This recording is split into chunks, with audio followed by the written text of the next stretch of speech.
Hindi humihinga si Rachel. Nakatayo siya sa malamig na pasilyo, nakasandal sa pader sa tabi ng opisina ng sarili niyang asawa. Bawat tibok ng kanyang puso ay parang isang malakas na kalabog na naririnig sa buong paligid. Ang kaninang pananabik ay napalitan ng isang matinding kaba na gumagapang sa buo niyang katawan. May mga boses sa loob, boses ng isang lalaki at isang babae. Hawak niya ang isang maliit na kahon na may pulang ribon. Kanina lang, habang nasa sasakyan, hindi niya mapigilang ngumiti habang tinitingnan ito. Isang sorpresang regalo para sa kanilang ika-5 anibersaryo. Isang mamahaling relo na matagal nang pinapangarap ni Javier. Dumiretso siya dito sa La Vista Hotel, ang hotel na minana niya mula sa kanyang ama para sorpresahin ang asawa. Gusto niyang makita ang reaksyon nito, ang yakap at halik na siguradong ibibigay nito sa kanya. Pero ngayon, ang regalong hawak niya ay parang pabigat na bato. Sigurado ka ba dito, Javier? Paano si Rachel? Iyon ang boses ni Veronica, ang general manager ng hotel. May halong lambing at pag-aalala. Narinig ni Rachel ang isang mahinang halakhak, boses ng kanyang asawa. Ang boses na kumakanta sa kanya tuwing umaga, ang boses na nangangako ng walang hanggan. Huwag mo siyang isipin, V. Everything is under control. Napapikit si Rachel. Naramdaman niya ang unti-unting pag-init ng kanyang mga mata. Hindi ito totoo. I love you, bulong ni Veronica. Pero natatakot ako. Baka malaman niya. At ano kung malaman niya? Sagot ni Javier. Mas malamig na ngayon ang tono. Wala na siyang magagawa. Sa oras na mapirmahan ang mga papeles sa anniversary party, ang La Vista ay magiging atin. Regalo ko sa'yo. Gumuho ang mundo ni Rachel. Ang hangin sa kanyang baga ay biglang naubos. Ang diwa ng hotel na ito ay ang alaala ng kanyang ama. Ang bawat sulok ay may kwento. At si Javier, ang lalaking pinagkatiwalaan niya ng kanyang puso at ng pamana ng kanyang pamilya, ay ipamimigay lang ito na parang isang laruan. At si Rachel, ulit ni Veronica, hindi siya papayag ng ganoon lang. Isang mahabang katahimikan. Para kay Rachel, ang bawat segundo ay isang paghihirap. Si Rachel, dahan-dahang sabi ni Javier, at sa tono nito, naramdaman ni Rachel ang isang kilabot na hindi niya pa naramdaman kailanman. Siya na lang ang problema, pero lahat ng problema may solusyon. Javier, anong ibig mong sabihin? Ang mga partners natin ay hindi natutuwa sa mga aberya, sagot naman ni Veronica, at ang boses niya ay wala ng anumang lambing. Tila ba negosyo na lang ang pinag-uusapan nila? Kung maging hadlang siya, alam mo na ang kailangang gawin. Alam ko, matigas na sagot ni Javier. Pagkatapos ng party, kapag nasa atin na ang lahat, kailangan na siyang mawala. Mawala. Ang isang salitang yon ay parang isang patalim na tumusok sa puso ni Rachel. Hindi lang ito pagnanakaw, hindi lang ito panloloko. Ito ay isang plano para burahin siya sa mundo. Ang lalaking pinakasalan niya, ang lalaking kayakap niya kagabi, ay kayang-kaya pala siyang ipapatay. Nanginginig ang kanyang mga kamay. Isang butil ng luha ang pumatak mula sa kanyang mata at tumama sa kahon na hawak niya. Hindi na niya kaya. Kailangan niyang umalis. Kailangan niyang makahinga. Dahan-dahan siyang umatras, ngunit ang kanyang mga paa ay parang walang pakiramdam. Sa kanyang pag-uga, nabitawan niya ang maliit na kahon. Blag! Ang tunog ng pagbagsak nito sa sahig na gawa sa marmol ay umalingaw-ngaw sa tahimik na pasilyo. Ito ay kasing lakas ng isang putok ng baril. Sa loob ng opisina, biglang tumigil ang usapan. Nalaglag ang puso ni Rachel sa kanyang tiyan. Ang kanyang mga mata ay nanlalaki. Nakatitig sa pinto. Narinig niya ang mga yabag na papalapit. At pagkatapos, narinig niya ang tunog ng doorknob na dahan-dahang umiikot. Bumukas ang pinto. Si Javier at Veronica ay nakatayo doon. Ang kanilang mga mukha ay nagpapakita ng pagkagulat na unti-unting napalitan ng matalas na pagtataka nang makita siya. 1 segundo, 2 segundo. Ang mga mata ni Javier at Veronica ay nakatitig sa kanya, puno ng pagtataka. Kailangan niyang gumawa ng paraan. Ngayon na, isang peking ngiti ang biglang lumitaw sa mga labi ni Rachel. Itinaas niya ang kanyang mga kamay na parang isang batang nahuli. "Surprise!" sabi niya. Pilit na pinasasaya ang kanyang boses. "Ang ingay ko ba? Sorry, gusto ko lang sanang isurprise ka, mahal." Nakita niya ang pag-aalinlangan sa mukha ni Veronica, pero si Javier ay agad nang ngumiti. Ang aroganting ngiti na nagsasabing kaya niyang kontrolin ang lahat.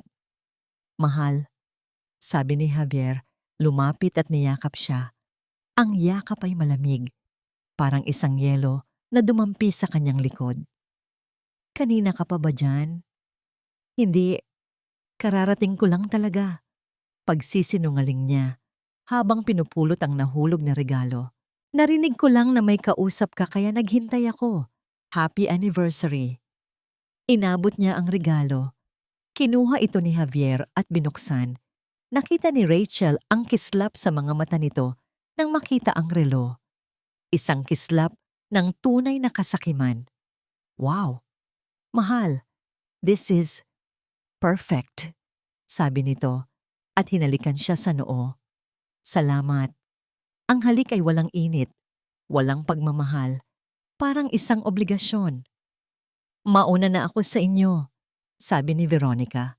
Ang mga mata ay nanatiling nakatitig kay Rachel, puno ng pagsusuri. "Sir, ma'am."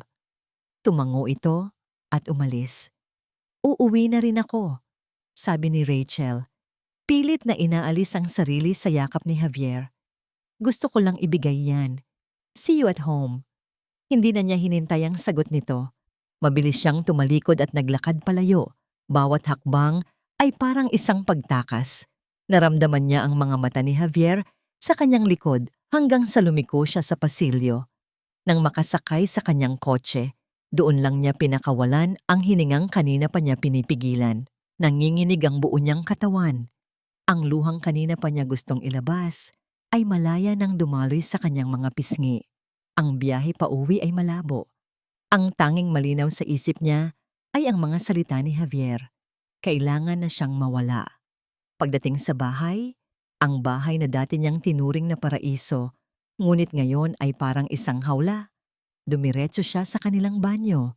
Tumingin siya sa salamin. Ang babaeng nakatingin sa kanya ay dayuhan. Isang babaeng may mga matang puno ng sakit at takot. Isang babaeng mahina, nagtiwala, at niloko. Isang babaeng malapit ng mamatay. Hindi siya papayag. Isang matinding galit ang biglang pumalit sa kanyang kalungkutan. Galit kay Javier, galit kay Veronica, at galit sa sarili niya dahil sa pagiging bulag. Sa isang iglap, itinaas niya ang kanyang kamao at buong lakas na sinuntok ang salamin. Crack! Ang tunog ng nababasag na salamin ay umalingaw-ngaw sa buong banyo. Kumalat ang mga lamat mula sa puntong tinamaan ng kanyang kamao na parang isang higanting gagamba na gumapang sa buong ibabaw nito. Dumaloy ang dugo mula sa kanyang mga buko, ngunit hindi niya ito naramdaman. Ang sakit sa kanyang kamay ay walang-wala kumpara sa sakit sa kanyang puso. Tinitigan niya ang kanyang basag na refleksyon. Libu-libong piraso ng isang babaeng nawasak. Isang babaeng pinagtaksilan. Isang babaeng kailangang mawala. Mawala. Tama si Javier. Kailangang mawala ni Rachel. Ngunit hindi sa paraang gusto niya. Isang ideya ang biglang nabuo sa kanyang isipan. Isang ideyang baliw. Isang ideyang mapanganib. Isang ideyang maaaring maging katapusan niya o maaaring maging tanging paraan para mabuhay. Para labanan ng isang halimaw, kailangan mong pumasok sa lungga nito. Para malaman ang kanilang mga plano, kailangan mong mapalapit sa kanila. Pero paano ka lalapit kung ikaw mismo ang kanilang target? Simple lang, kailangan mong maging isang taong hindi nila kailanman paghihinalaan. Isang taong hindi nila kailanman papansinin. Isang anino. Kinuha niya ang isang matalas na gunting mula sa drawer. Nanginginig ang kanyang mga kamay habang itinataas ito sa kanyang mahabang buhok. Ang buhok na laging hinahaplos ni Javier. Ang buhok na sinasabi niyang parang sutla. Snip. Ang unang hibla ay bumagsak sa sahig. Sinundan pa ng isa at isa pa. Walang tigil ang kanyang paggunting, kasabay ng walang tigil na pagpatak ng kanyang mga luha. Ngunit hindi na ito luha ng kalungkutan. Ito ay luha ng galit, luha ng determinasyon. Bawat hibla ng buhok na bumabagsak ay isang alaala ni Javier na itinatapon niya. Bawat gupit ay isang hakbang palayo sa mahinang si Rachel. Nang matapos siya, tumingin siyang muli sa basag na salamin. Ang babaeng nakatingin pabalik ay may maikling buhok na sabog-sabog, mga matang namumugto, ngunit nag-aapoy sa galitso. Hindi na siya si Rachel, ang asawa ni Javier. Isa na siyang estranghero. Kinabukasan, nagsimula ang pagbabago. Ibinenta niya ang ilan sa kanyang mga alahas para magkapera. Kumuha siya ng tulong mula sa isang dating kaibigan para gumawa ng mga pekeng dokumento. Nagsanay siya. Nagsanay siyang maglakad na parang lalaki. Bahagyang nakakuba. Nagsanay siyang magsalita, mas mababa at mas magaspang. Pagkalipas ng isang linggo, nakatayo na siya sa harap ng HR department ng La Vista Hotel. Nakasuot ng maluwag na damit para itago ang kanyang katawan at isang sombrero para takpan ang kanyang mukha.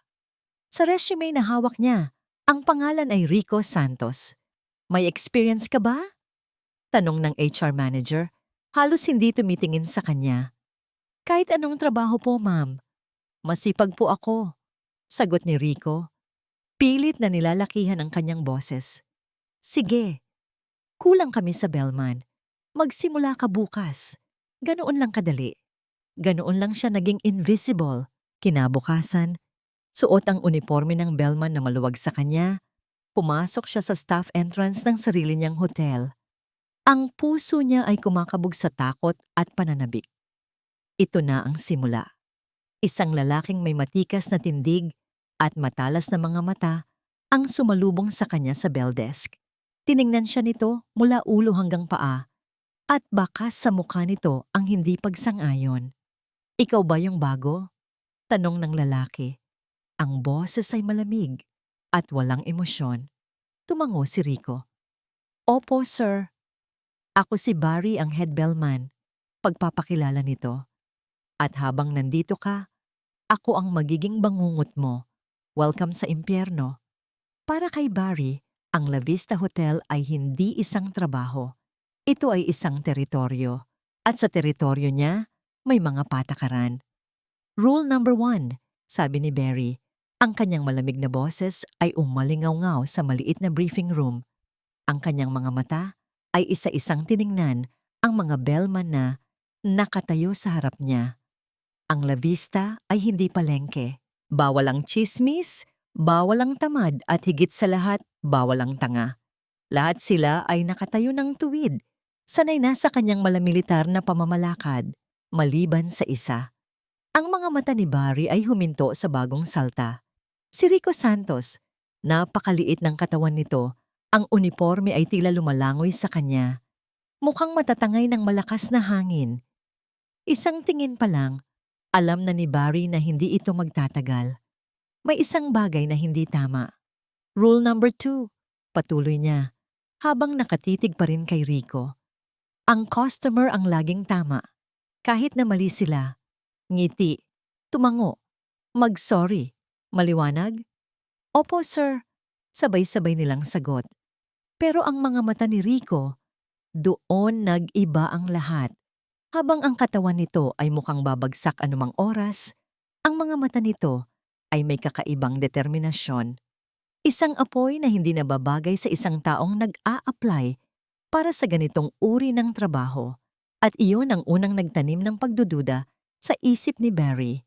Ang unang pagsubok ay dumating ng mas maaga kaysa sa inaasahan. Isang VIP guest ang nag-check-in. na may hindi bababa sa 10 maleta. Rico, utos ni Barry. Asikasuhin mo. Nakita niya ang panandaliang gulat sa mga mata ni Rico, ngunit agad itong tumango at kinuha ang pinakamalaking luggage cart. Mula sa kanyang pwesto, pinanood ni Barry ang bawat galaw ng baguhan. Kitang-kita niya ang hirap nito. Ang mga braso nito ay nanginginig sa bigat. Ang pawis ay tumutulo sa noo nito. Isang maliit na ngisi ang gumuhit sa labi ni Barry. Hindi na siya magtataka kung susuko ito ngayon din. Ngunit hindi ito sumuko. Itinulak nito ang cart ng buong lakas. Ngunit sa sobrang pagpupumilit, nawalan ito ng kontrol. Ang cart ay umikot at dire-diretsyong bumangga patungo sa isang mamahaling florera sa lobby.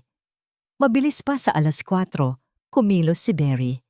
Sa isang malakas na hila, napigilan niya ang cart ilang pulgada na lang mula sa florera. Ang lahat ng mga mata sa lobby ay nasa kanila. Ano sa tingin mo ang ginagawa mo? Galit ngunit mahinang sabi ni Barry. Sapat lang para marinig ni Rico. Sorry sir, hindi ko. Sa opisina ko. Ngayon, putol ni Barry. Sa loob ng maliit niyang opisina, pinaupo niya si Rico. Ngunit hindi niya ito agad kinausap. Pinagmasdan niya lang ito. Pinag-aralan niya ang bawat reaksyon nito. Takot, oo. Pero meron pa ring determinasyon sa ilalim noon. Hindi ka para dito, sabi ni Barry. Nakita niya ang pagtiim ng bagang ni Rico. Kailangan ko po ng trabaho, sir. Maraming ibang trabaho. Pero dito sa La Vista, kailangan ng precision, kailangan ng lakas. 2 bagay na mukhang wala ka. Malamig na sabi ni Barry. Pero bibigyan kita ng isang pagkakataon. Isang pagkakamali pa, Rico. Isa na lang at lilipad ka palabas ng hotel na to.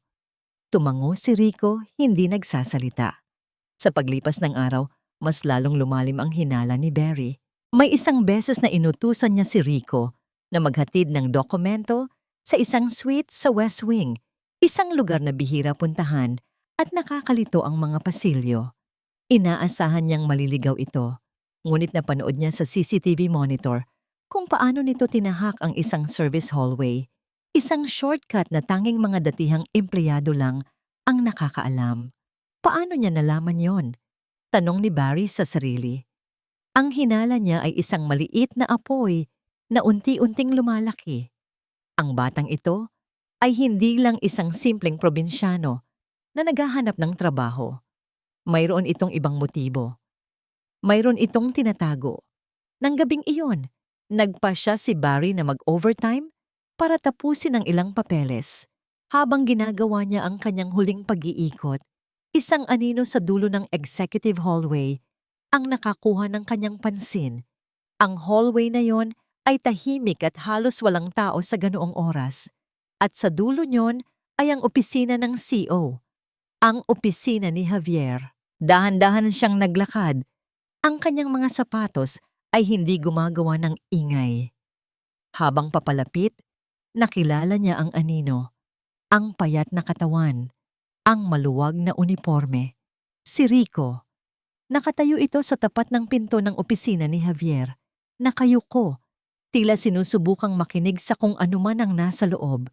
Ang hinala ni Barry ay sumabog at naging kasiguraduhan. Hindi ito nagkataon lang. Hoy! Malamig na tawag ni Barry. Biglang napatalon si Rico sa gulat. Humarap sa kanya na may bakas ng purong takot sa mukha. Lumapit si Barry. Ang kanyang mga mata ay parang isang agila na nakatitig sa kanyang biktima. Huminto siya sa mismong harap ni Rico. Ang kanilang distansya ay ilang pulgada na lang. Anong ginagawa mo dito? Nanigas si Rico sa kanyang kinatatayuan.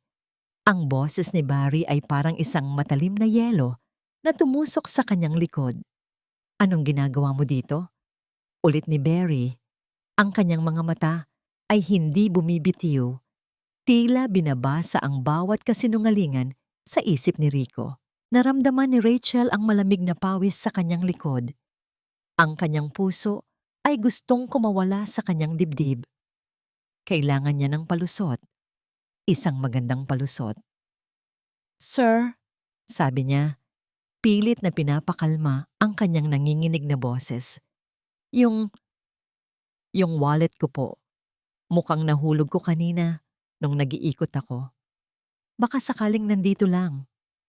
Yumuko siya at nagkunwaring may hinahanap sa sahig. Isang mahabang katahimikan. Narinig ni Rachel ang dahan-dahang paglakad ni Barry palapit sa kanya. Isang wallet? Tanong ni Barry. Ang boses ay puno ng pagdududa. Sa tapat mismo ng opisina ni Mr. Javier. Opo, sir. Pasensya na po sa abala. Hindi kumibo si Barry. Naramdaman ni Rachel na nakatitig pa rin ito sa kanya. Sinusuri ang bawat galaw niya. Ang bawat segundo ay parang isang oras. Sa wakas, nagsalita itong muli. Tapos na ang shift mo. Umuwi ka na, sabi ni Barry. At sa susunod na may mawala sa'yo, sa lost and found ka magtanong, hindi sa pasilyo ng mga ehekutibo.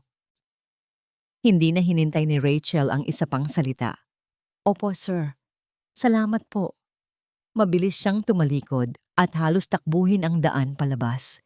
Kinabukasan, ang tensyon sa pagitan nila ay mas ramdam pa kaysa dati. Bawat utos ni Barry ay may kasamang matalas na tingin. Bawat kilos ni Rico ay maingat, tila naglalakad sa ibabaw ng mga basag na bote. Sa hapon na yon, habang nag-aayos siya ng mga gamit sa isang supply room malapit sa executive offices, narinig niya ang mga boses na papalapit.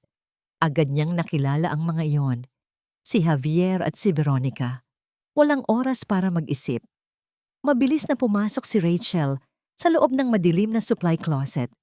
Isinara ang pinto ng dahan-dahan at nag-iwan lang ng kaunting siwang para makinig. Pumasok sina Javier at Veronica sa katabing kwarto. Nakausap ko na sila, sabi ni Veronica. Ang boses ay seryoso.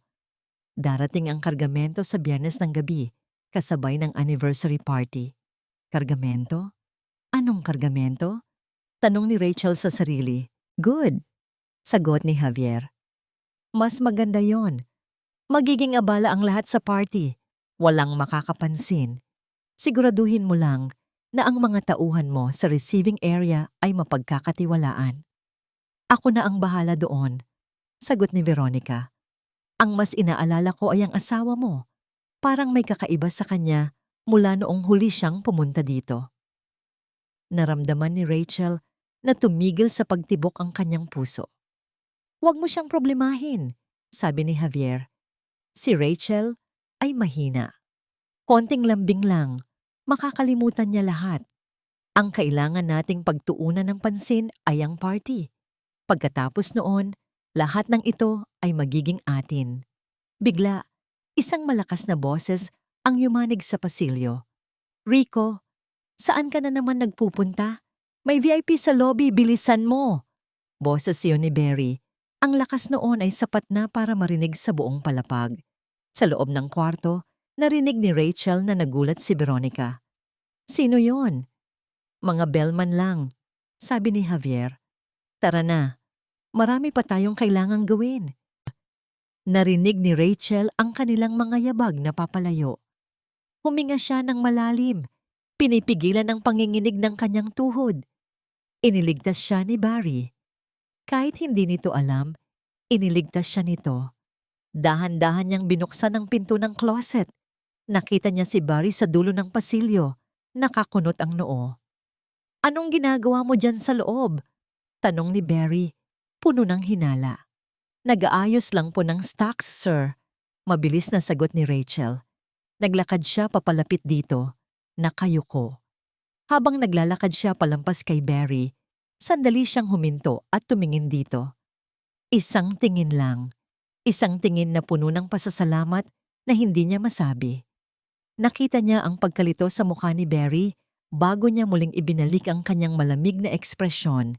Nang gabing iyon, hindi mapakali si Rachel. Kargamento. Ano iyon? Bago umuwi, gumawa siya ng isang mapanganib na desisyon. Bilang bahagi ng trabaho niya, kailangan niyang kolektahin ang mga basura sa mga opisina. Dinala niya ang kanyang cart sa tapat ng opisina ni Javier. Kumatok siya. Walang sumagot. Dahan-dahan niyang pinihit ang seradura. Bukas, mabilis siyang pumasok. Kinuha niya ang maliit na basurahan sa ilalim ng mesa ni Javier. Habang ibinubuhos ang laman nito sa kanyang malaking basurahan, isang piraso ng papel ang nahagip ng kanyang mata. Lukot ito at tila pinunit mula sa isang maliit na notebook. Kinuha niya ito. May nakasulat na mga numero at isang salita. 10M, Operasyon Alitaptap.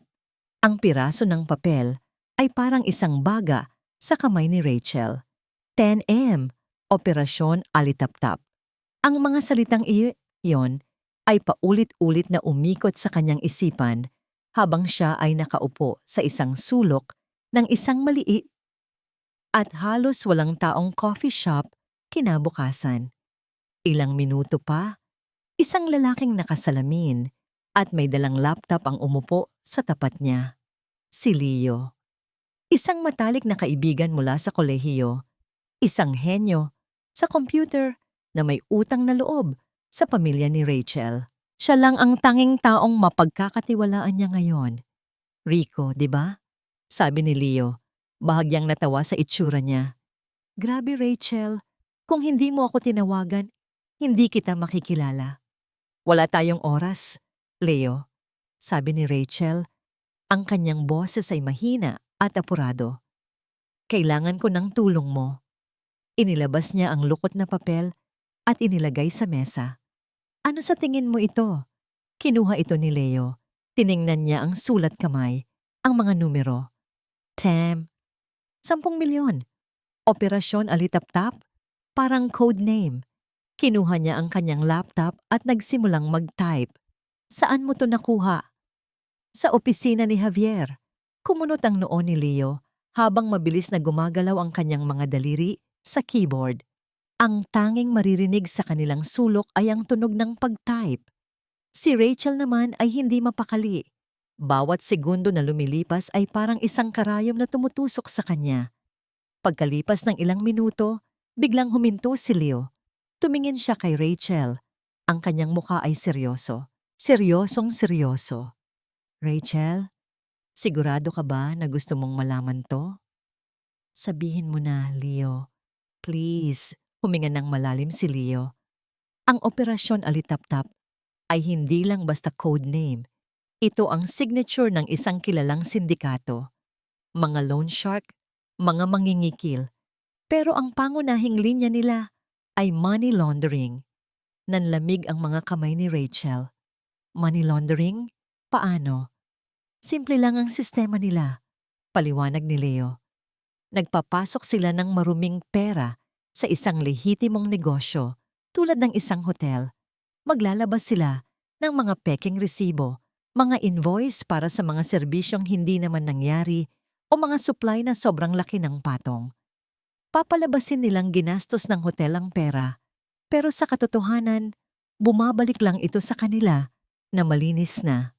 Biglang nag-flashback sa isip ni Rachel ang mga pag-uusap na narinig niya. Kargamento, mga tauhan sa receiving area. Ang 10M, patuloy ni Leo, malamang ay isang transaksyon. Isang patak lang yan sa buong operasyon. Rachel, hindi lang ito pagnanakaw sa hotel. Ginagamit nila ang La Vista bilang isang higanting washing machine ng pera. Biglang naalala ni Rachel ang isang hapunan. Mga 6 na buwan na ang nakalipas. May mga bisita si Javier. Mga lalaking nakasuot ng mamahaling damit, pero may mga matang malamig at mapanganib. Ipinakilala sila ni Javier bilang mga investor. Naalala niya kung paano nila tiningnan ang hotel, hindi bilang isang lugar ng serbisyo, kundi bilang isang teritoryo, isang ari-arian. Ang mga partners? Bulong ni Rachel sa sarili. Anoong partners? Tanong ni Leo. Narinig ko silang nag-uusap, si Javier at si Veronica. Nabanggit nila ang mga partners na hindi dapat magalit. Biglang nanlaki ang mga mata ni Leo. Si Veronica? Ang general manager nyo? Rachel, makinig ka. Hinawakan niya ang kamay ni Rachel sa ibabaw ng mesa. Malamig ito na parang yelo. Sa ganitong klaseng operasyon, laging may insider ang sindikato. Isang taong pinagkakatiwalaan nila na nasa loob mismo ng kumpanya para siguraduhing tumatakbo ang lahat ayon sa plano. Base sa sinasabi mo, hindi si Javier ang utak nito. Siya lang ang puppet. Parang isang malakas na sampal ang mga salitang iyon. Si Veronica, hindi lang siya isang taksil na kabit. Isa siyang mapanganib na kriminal. Naintindihan na ni Rachel ang lahat. Hindi ito tungkol sa simpleng pagnanasa sa yaman. Hindi ito tungkol sa panloloko. Ito ay isang malaking krimen. At ang kanyang buhay ang nakataya bilang ebidensya. Ang plano niya na bawiin ang hotel ay parang isang laro ng bata. Kumpara sa halimaw, nakaharap niya ngayon. Hindi na ito laban para sa mana. Laban na ito para sa kanyang buhay. Leo, kailangan kong umalis, sabi ni Rachel. Biglang tumayo. Mag-ingat ka, Rachel. Mag-ingat ka. Babala ni Leo. Bumalik si Rachel sa hotel na parang isang multo. Ang bawat anino ay tila isang banta. Ang bawat empleyadong nakangiti ay tila isang traidor. Habang naglalakad siya sa lobby, handa nang mag-log out, natigilan siya. Sa kabilang dulo ng lobby, malapit sa grand staircase, nakatayo si Veronica. Hindi ito nakatingin sa kung saan. Nakatitig ito ng diretso sa kanya. At pagkatapos, dahan-dahan itong ngumiti. Isang nangiting hindi umaabot sa mga mata. Isang nangiting malamig, mapanuri, at puno ng kahulugan. Isang nangiting nagsasabing, alam ko. Ang nangiti ni Veronica ay parang isang babala na nakasulat sa dugo. Alam ni Barry ang nangiting iyon. Ito ang nangiting ibinibigay niya sa isang empleyadong malapit nang mawala ng trabaho. Isang nangiting mapaglaro, ngunit puno ng panganib. At ang nangiting iyon ay para kay Rico. Mula sa kanyang pwesto sa bell desk, pinanood ni Barry ang buong eksena. Nakita niya ang biglaang paninigas ng katawan ni Rico. Ang takot na gumuhit sa mukha nito. Ano man ang nangyayari sa pagitan ng general manager at ng bagong bellman na ito, hindi ito maganda. Kinabukasan, naging impyerno ang buhay ni Rico. Sinimulan ni Veronica ang kanyang laro. Bigla na lang siyang nag-utos na i-renovate ang isang stockroom at kailangang ilipat ang lahat ng laman nito sa kabilang dulo ng hotel. Isang trabahong dapat ay para sa maintenance, pero ipinasa niya kay Barry. At gusto kong si Rico ang gumawa, sabi ni Veronica, na may diin sa pangalan. Walang nagawa si Barry kundi sumunod. Pinanood niya si Rico na buhatin ang mabibigat na kahon, isa-isa. Ang pawis ay bumabasa na sa buong uniforme nito, ngunit walang kahit isang reklamo na lumabas sa bibig nito. May isang pagkakataon, habang abala ang lahat, nakita ni Barry si Veronica na aksidenteng nabitawan ng isang USB flash drive malapit sa kinatatayuan ni Rico. Nakita ni Barry kung paano tiningnan ni Rico ang USB na tila nag-iisip kung pupulutin ito.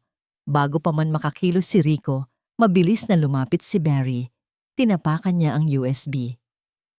Anong tinitingin-tingin mo dyan? Sabi ni Barry kay Rico, pagkatapos ay tumingin siya sa sahig. Ay, sorry Ma'am Veronica, may nahulog po pala kayo. At pinulot niya ito gamit ang dulo ng kanyang sapatos at ibinigay pabalik.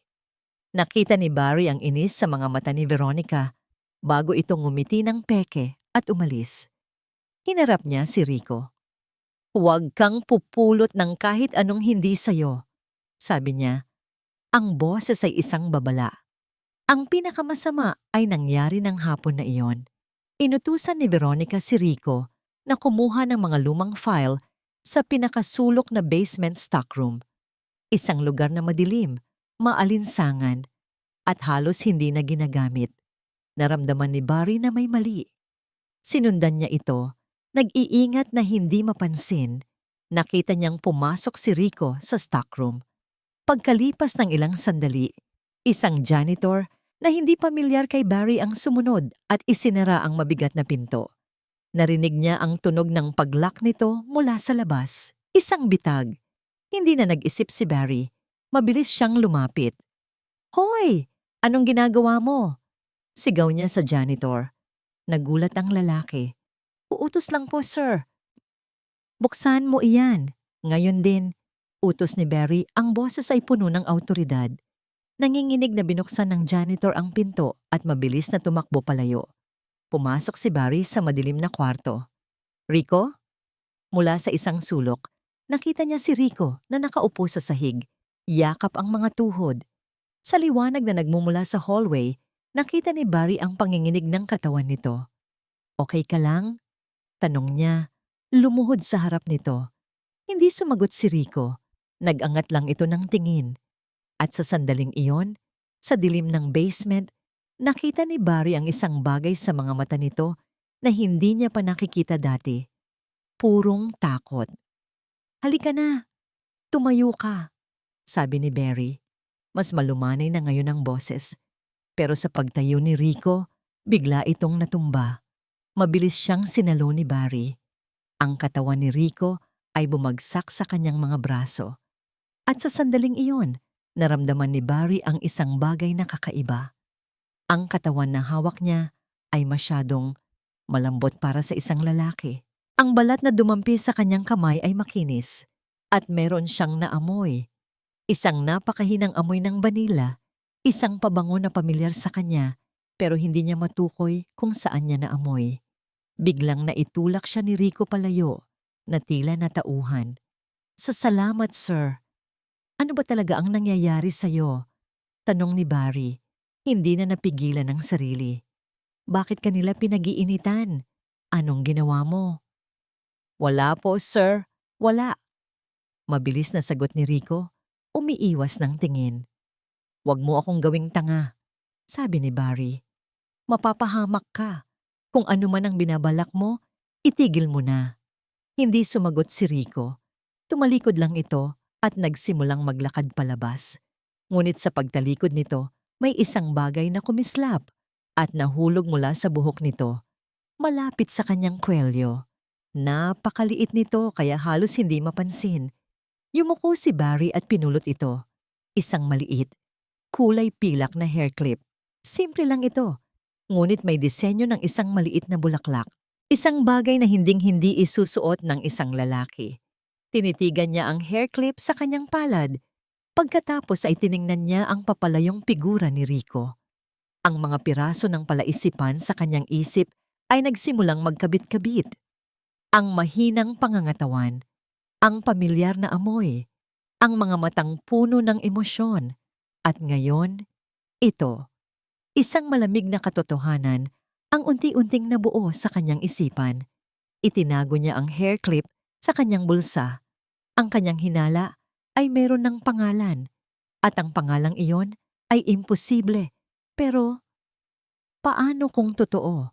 Kinabukasan, hinintay ni Barry ang tamang pagkakataon. Nang matapos ang lunch break at kakaunti na lang ang mga tao sa staff locker room, tinawag niya si Rico. Santos, sa opisina ko. May pag-uusapan tayo.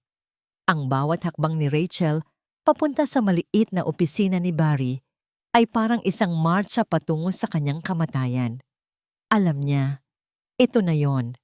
Nahuli na siya. Isinara ni Barry ang pinto. Hindi niya pinaupo si Rachel.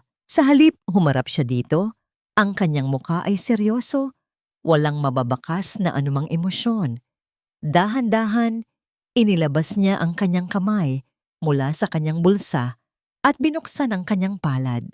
Sa gitna noon ay ang maliit at kulay pilak na hair clip. Sa tingin ko, dahan-dahang sabi ni Barry, pag-aari mo to. Nakita niya kung paano nanlaki ang mga mata ni Rico. Nakita niya ang pagkawala ng kulay sa mukha nito.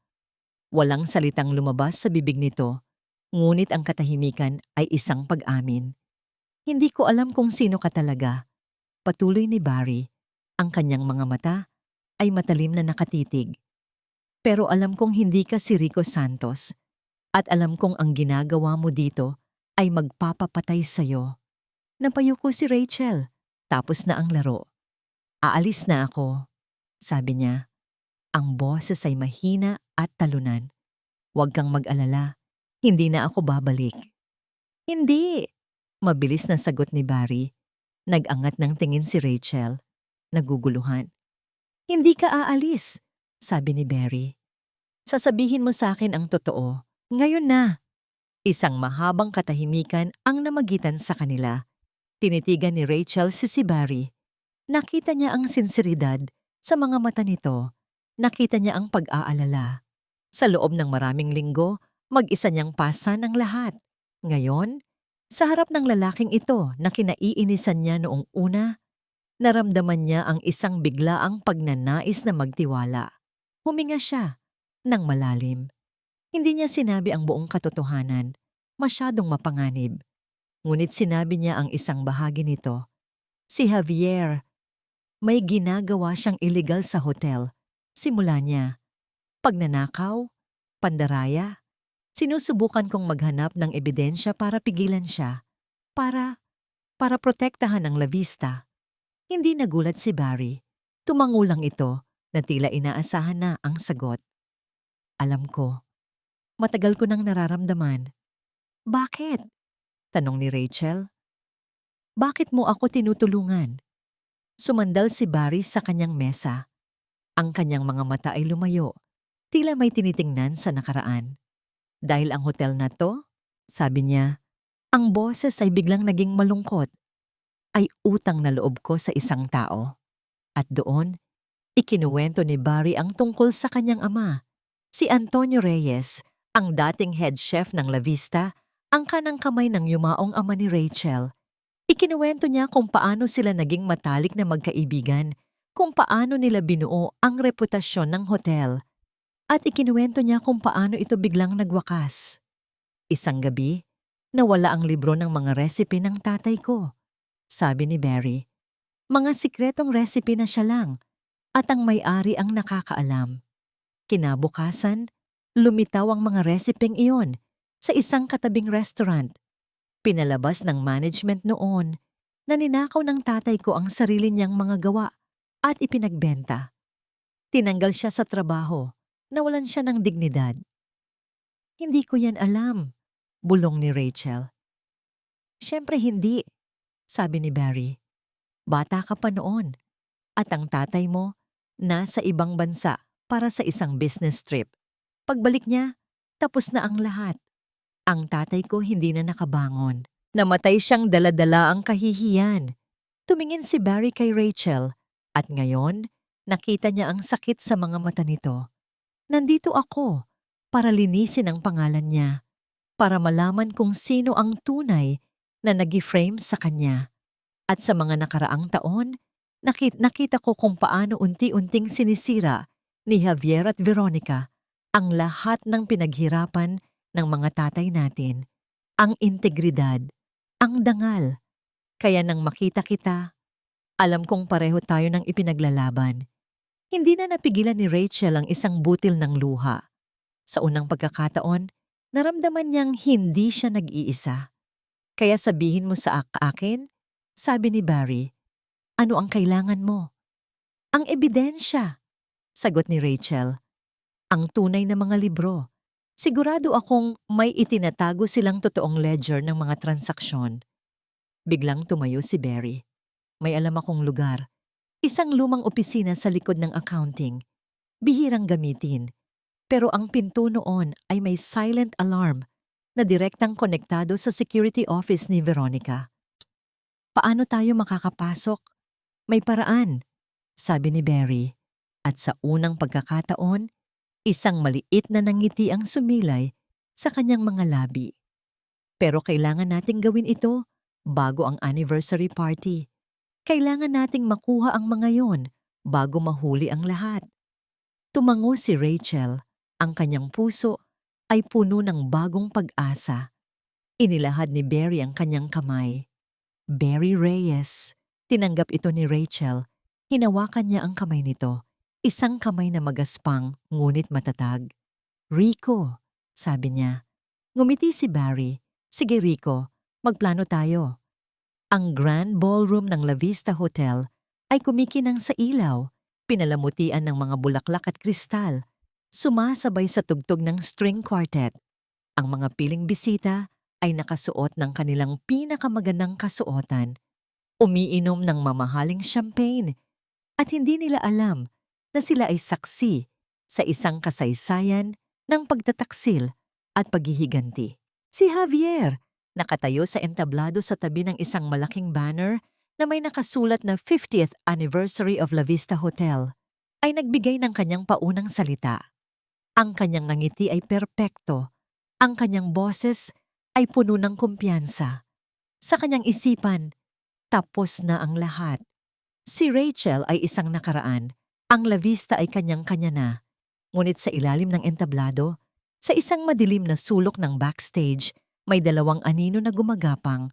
Matapos mabigong makatakas at mahuli ni Javier, sa kabanata 8, itinapon si Rachel sa isang liblib na imbakan, malalim sa ilalim ng hotel. Ang kanyang mga kamay ay nakatali, ang kanyang bibig ay may busal, ang lamig at dilim ay halos kumain sa kanyang pag-asa. Ngunit ang diwa ng kanyang ama, ang alaala ng kanyang dignidad, at ang mukha ni Barry na sinasaktan para sa kanya, ay nagbigay sa kanya ng lakas.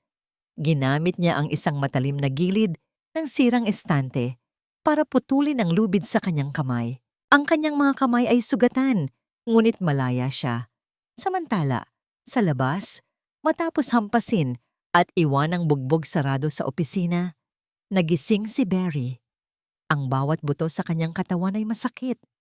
Ngunit ang galit sa mga mata ni Veronica at Javier at ang pag-aalala para kay Rachel ay nagbigay sa kanya ng kakaibang lakas. Alam niyang hindi ito ang katapusan. Gamit ang kanyang nalalabi pang lakas, ginamit ni Barry ang isang lihim na lagusan sa ilalim ng kusina, isang lagusang itinatag ng kanyang ama noon para makabalik sa loob ng hotel nang hindi napapansin. Tumungo siya diretso sa lugar kung saan inilagay ang lahat ng ebidensya, kung saan siya inilagay.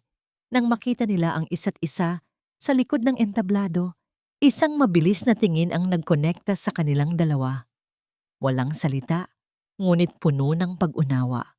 Ang kanilang mga plano ay nasira, ngunit ang kanilang misyon ay hindi pa tapos. Kailangan nating ipatugtog ang mga ito.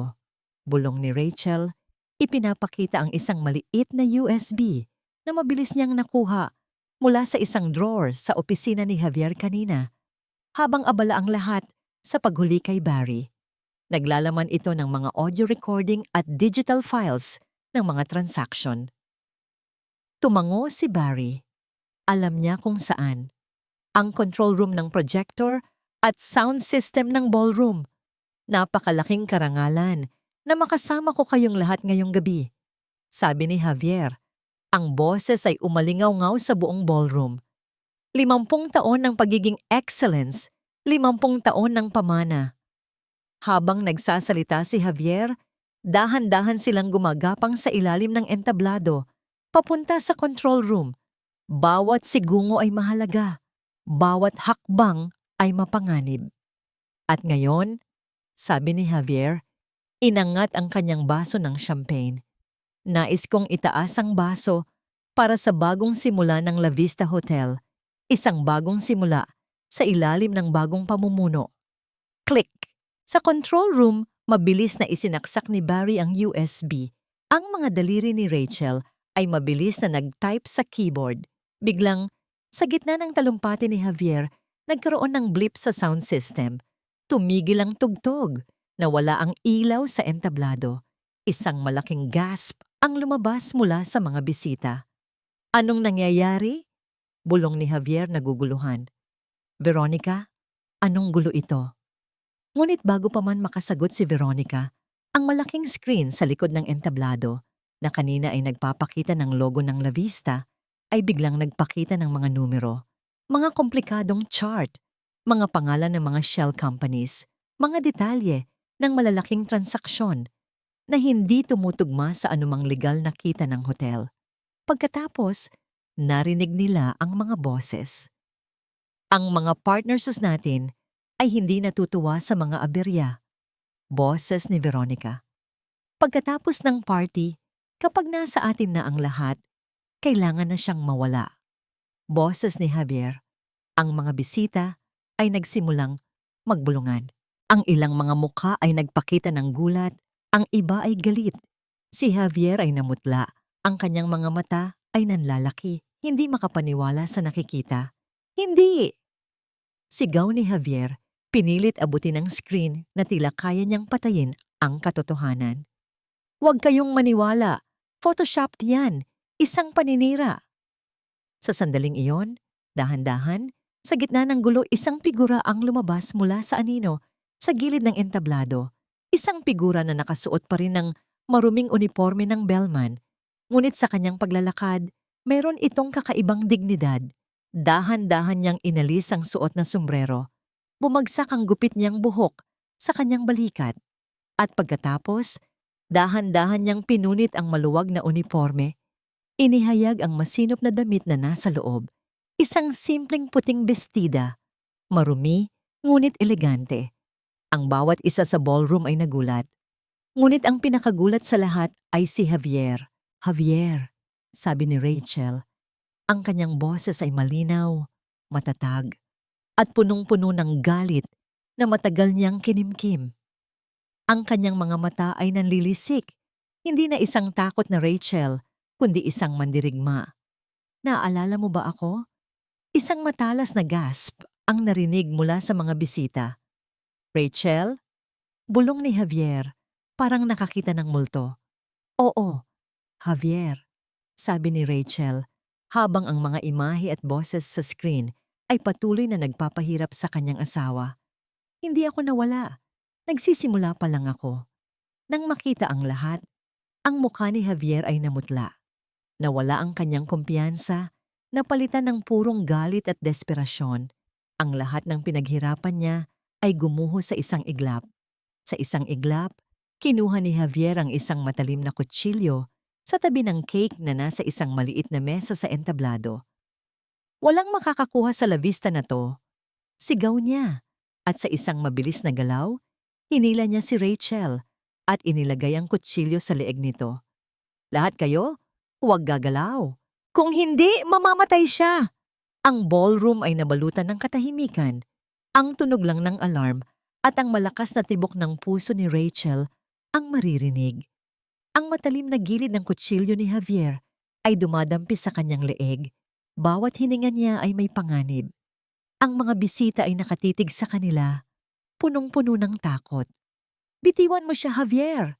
Sigaw ni Barry mula sa control room na ngayon ay lumabas na. Ang kanyang mukha ay puno ng galit, ang kanyang katawan ay handang sumugod. Huwag kang lalapit, Reyes! Sigaw ni Javier. Pinipindot pa ang kutsilyo sa leeg ni Rachel. Naramdaman ni Rachel ang isang mainit na basa sa kanyang balat. Dumudugo siya. Kung may lalapit, papatayin ko siya. Ngunit si Barry ay hindi natakot. Naglakad siya papalapit, ang kanyang mga mata ay nakatitig sa kutsilyo. Alam niya na ang bawat galaw ay kritikal. Javier, makinig ka, sabi ni Barry. Ang kanyang boses ay kalmado, ngunit matatag. Wala kang mapapala dito. Tapos na. Huli ka na. Wala kang alam. Sigaw ni Javier. Ang kanyang boses ay puno ng desperasyon. Gusto ko lang na igalang ako. Gusto ko lang na mayroon ako. Hindi ito ang paraan, Javier, sabi ni Rachel. Ang kanyang boses ay mahina, ngunit nagawa niyang magsalita. Hindi mo kailangang kumuha ng iba para magkaroon ka. Ang halaga ng isang tao ay hindi nakukuha sa pagnanakaw. Biglang sumiklab ang galit ni Javier. Manahimik ka. Hindi mo naiintindihan. Sa sandaling iyon, isang malakas na tunog ng pagbagsak ang yumanig sa kabilang dulo ng ballroom. Crash! Lahat ng mata ay napalingon doon. Si Barry. Mabilis siyang kumilos. Sinipa niya ang isang tower ng champagne glasses na lumikha ng isang malakas na kaguluhan at pagkalito. Sa isang iglap ng pagkakataon, habang naguguluhan si Javier, mabilis na kumilos ang mga security guard na nakasuot ng pangkaraniwang damit. Agad nilang iniligtas si Rachel at kinontrol si Javier. Maya-maya, umaling-awngaw ang tunog ng sirena ng pulis. Umakyat ang mga pulis at inaresto si Javier at Veronica na nakatayo lang doon, blanko ang muka, na tila alam na ang kanyang kapalaran. Nang gabing iyon, matapos ang lahat ng kaguluhan, nakaupo si Rachel sa tahimik na lobby ng La Vista, kasama si Barry. Ang kanyang leeg ay may benda, ngunit ang kanyang puso ay puno ng kapayapaan. "Salamat, Barry," sabi niya. Ang kanyang tinig ay halos bulong. "Salamat sa lahat." Umupo si Barry sa tabi niya. "Ginawa ko lang ang tama, Rachel. Ginawa ko ang kailangan kong gawin." "Pero ginawa mo ito para sa akin," sabi ni Rachel, tumingin sa mga mata nito. Nag-iwas ng tingin si Barry. "Para sa La Vista. Para sa tatay ko. Para sa integridad ng lugar na ito." Ngunit sa mga mata niya, nakita ni Rachel ang isang bagay na mas malalim. Dahan-dahan, lumapit siya at hinalikan si Barry. Isang halik na puno ng pasasalamat, paghanga, at isang pagnanais na matagal na niyang naramdaman. Gantimpala ni Barry ang halik. Ang kanyang mga braso ay dahan-dahang yumakap sa kanya. Sa sandaling iyon, ang lahat ng pader sa pagitan nila ay gumuho. "Kailangan kong sabihin ito," sabi ni Rachel. Ang kanyang boses ay malambing. "Gusto kita, Barry." "Gusto rin kita, Rachel," sagot nito, at hinigpitan ng yakap.